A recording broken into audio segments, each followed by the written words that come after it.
할렐루야.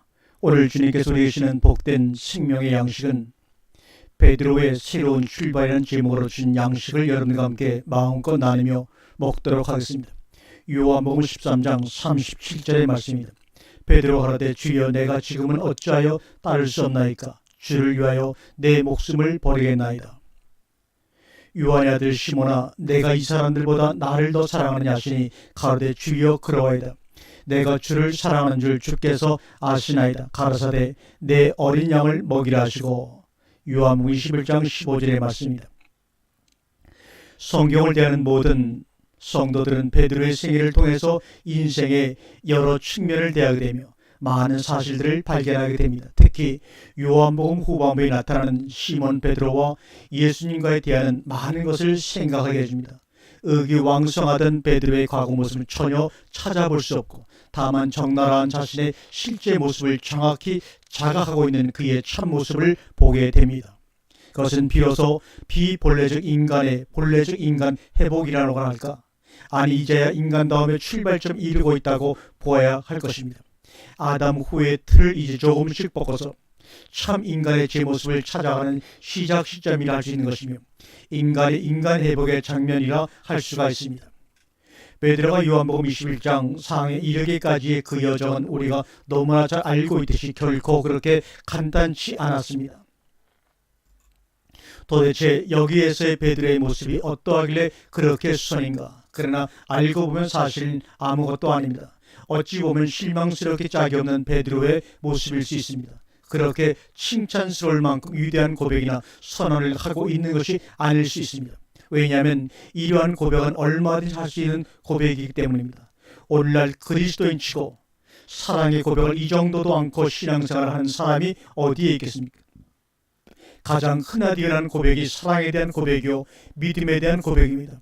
주를 위해서는 어디든지 가오리다이며 멸시의 천대 십자가는 죄 가지고 가오리다를 소리 높여 부르고 있는 시대가 아닙니까? 그러나 오늘 우리가 대하고 있는 이 가사는 단순히 그렇게 많은 볼 수 없는 까닭이 있습니다. 왜 그런가 하면 이것처럼 사실은 위대한 발견도 혹은 선언도 없다는 사실입니다.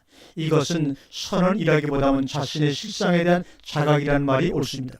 이것은 깨달은 자가 절대자 앞에서 그렇게 하지 않을 수 없는 절대적 고백이기 때문입니다. 예수께서 시몬 베드로에게 이르시되 내가 이 사람들보다 더 나를 사랑하느냐 하시니 가로되 주여 그러하이다. 내가 주를 사랑하는 줄을 주께서 아시나이다. 오늘 이 본문의 번역 성경만을 통해서 보면 이 본문처럼 독자들에게 어처구니 없는 혼돈을 일으키는 본문도 드물 것입니다. 우리가 원문 성경을 보지 않으면 안 될 까닭도 이 본문을 함께 살펴보고 나면 충분히 이해가 되실 수가 있습니다. 본문을 다시 한번 원문으로 살펴보겠습니다. 요한복음 21장 15절입니다. 네게 토 시몬이 페트로 호 예수스 시몬 요한 아가파스 메 프레온 레 투토 레게이 아우토 나이 퀴리에 시 오이다스 호티 필로 네스 필로 세 레게이 아우토 모스케타 아르니아 무. 이를 한번 해석해 본다면 다음과 같이 할 수 있습니다. 예수께서 시몬 베드로에게 말씀하시기를 요한의 아들 시몬아 내가 나를 이 사람들보다 더 프레온 사랑하느냐 아가파스 아가페로 사랑하느냐 현재 직설법 능동태입니다. 네 주님 당신 이미 알고 계십니다. 오이다스 동사 직설법 완료 능동태입니다.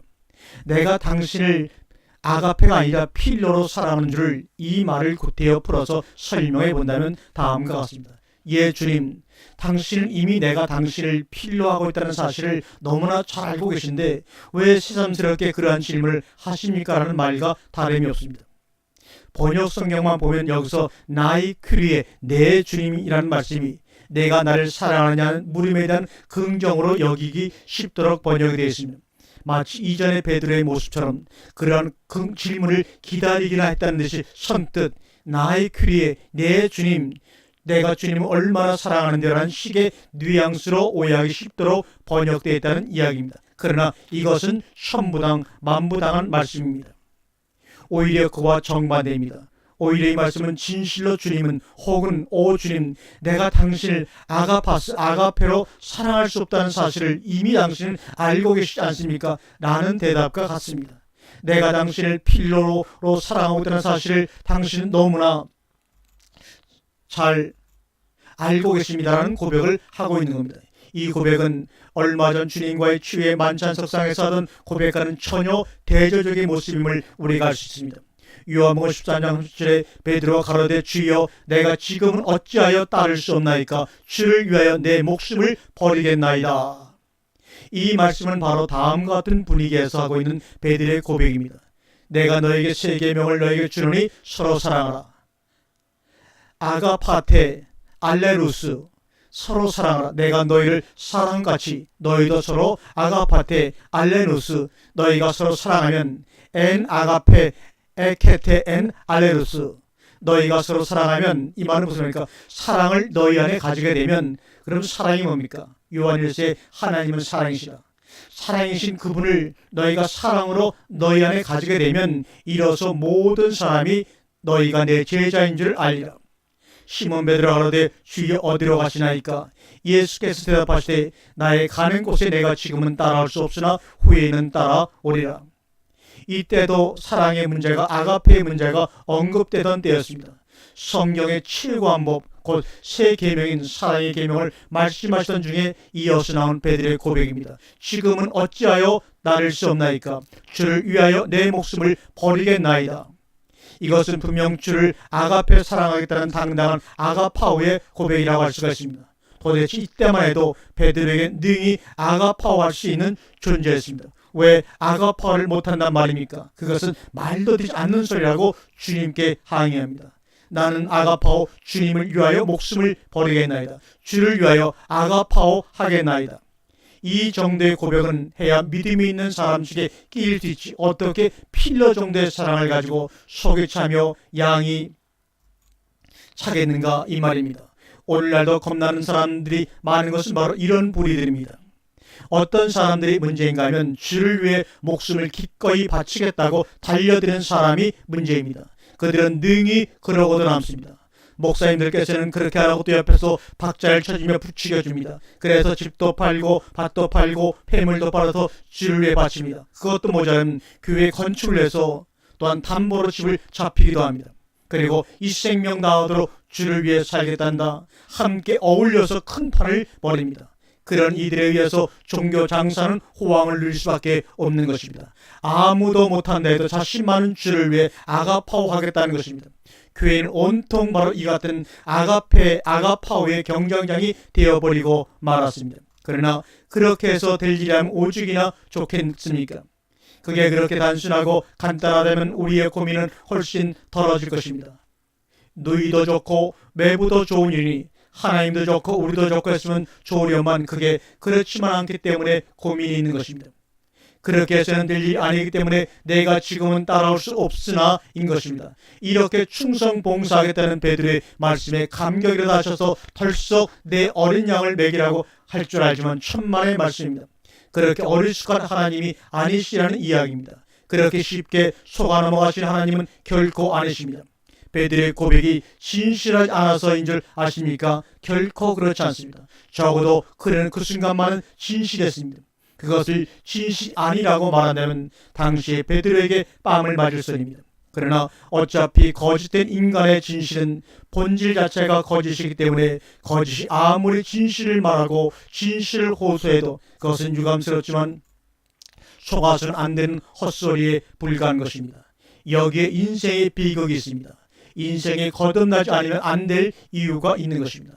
거듭남이 도대체 무엇인가 하는 것도 알게 해줍니다. 그것은 단순히 예수를 따라다니는 것도 소위 말하는 성령이 충만하여 무엇이든지 주를 위해서라면 다 하겠다는 충성의 맹약도 도대체 거듭남하고는 거리가 있다는 말이기도 합니다. 일시적으로 하나님에 의해서 주는 그리스도시요 하나님의 아들이십니다라고 고백했다고 해서 다 되는 것도 아니요 주를 위해서 목숨을 버리겠나이다 하는 식의 고백이 신앙생활이 아니라는 것입니다. 물론 이러한 가정이 베드로에게도 있었고 오늘날 그러하고 누구나 그러한 가정을 겪는 것은 사실입니다. 그러나 그것은 과정일 수는 있을전정 거기에 주저앉아 그것이 구원이란 것처럼 목소리를 높여 충성을 맹세하고 달려가는 기독교를 보면, 그리고 그것을 부추기고 그것으로만 치닫는 교회들의 군상이고 보니 한숨이 나오지 않고 탄식이 나오지 않을 수가 있겠습니까? 그러한 실상을 명확히 보지 못하면 오늘의 교회는 구원하고는 전혀 관계없는 종교 집단이 되고 말 것입니다. 속히 이 어처구니 없는 다른 집로부터 발걸음을 멈추고 우리의 모습을 다시 한번 생각해 보지 않으면 안 됩니다. 도대체 이러하던 베드로에게 어떠한 일이 벌어졌길래 요한복음 21장의 모습을 보이고 있으며 이 본문은 무엇을 말해주고 있는 것인가? 그리고 주님은 어떻게 베드로를 이렇게 이끌어 오셨으며 내 양을 먹이라고 담대히 말씀하실 수 있으신가? 무엇이 이제 마음을 놓고 내 양을 먹이라고 하시도록 하였는가, 그 말입니다. 여러분 궁금하지 않으십니까? 그렇습니다. 베드로를 비롯한 모든 신앙인들이 능력이 너무나 많습니다. 도대체 할 수 없는 일이 없습니다. 할 수 있거든이 무슨 말이냐? 믿는 자에게 능치 못함이 없느냐는 구절이 동에서도 번쩍 서에서도 번쩍 조자랑의 헝칼과 같이 안 통하는 데가 없다는 듯이 인용되고 있습니다. 하나님의 이름을 빌기만 하면 마음대로 되는, 하나님의 질서를 아랑곳하지 않고 마구 되는 줄로 압니다. 더군다나 하나님을 사랑하는 일이라는 데 있어서 누가 뒤지려고 하겠습니까? 이러한 불도저와 같은 신앙을 잠재우고 스스로는 아가페 아짜도 할 수 없음을 깨닫도록 하는데 그토록 수많은 사연과 사건들이 필요했던 것입니다. 그것은 이론도 아니요 지식도 아니요 한두 번의 시행착오로 얻어지는 것도 아닙니다. 내가 주를 위해 목숨을 바치겠나이다라는 고백을 했던 그가 닭 울기 전에 3번 예수를 부인하는 스스로의 모습을 보고 그러한 고백이 얼마나 터무니없고 부질없는 것임을 절실히 깨달았겠습니까? 그는 아마도 예수의 십자가 사건과 부활 이 모든 것을 보면서 그가 할 수 있는 일이라고는 아무것도 없다는 사실을 비로소 깨달았을 것입니다. 어찌 보면 이 간단하고 아무것도 아닌 듯한 하나를 깨우치도록 하기 위해서 예수는 그의 십자가의 걸음을 걸으셨으며 그 많은 고통을 겪으셨습니다. 인간의 무주와 죄악은 예수를 십자가에 못 박기 전에는 도무지 그러한 사실을 알 길이 없고 알지를 못합니다. 그러기 전에 나는 이미 알고 있다. 그 큰 소리 치는 사람들은 참으로 알기 때문에 그렇게 큰 소리를 치는 것이 아닙니다. 오히려 전혀 모르고 교리와 이론으로만 알고 있기에 그렇게 목소리가 큰지도 모르겠습니다. 종교적 이론으로야 인간이 아무것도 할 수 없다는 사실을 모르는 사람이 어디 있겠습니까? 주일학교만 다녀도 다 아는 사실입니다. 아무리 그것을 잘 알아도 그들의 신앙생활은 주를 위해 목숨을 바치겠나이다입니다. 이것이 바로 우리들의 비극입니다. 그것은 이론 이전에 개개인이 주님과의 관계성 속에서 해결해야 될 일들이요 삶 속에서 깨달아야 할 일입니다. 그러한 가정을 겪고 난 베드로는 절망에 빠질 수밖에 없었습니다. 차라리 여기서 절망이라는 용어는 사치스러운 용어입니다. 도무지 할 수 있는 일이라고는 그에게 아무것도 없었습니다. 더군다나 예수 그리스도를 위해서 그가 무엇을 할 수 있다는 말인가? 이제는 또다시 그렇게 무엇을 하겠다고 덤벼들 용기는커녕 기본적인 신앙생활을 할 수 있는 기운조차 없어졌습니다.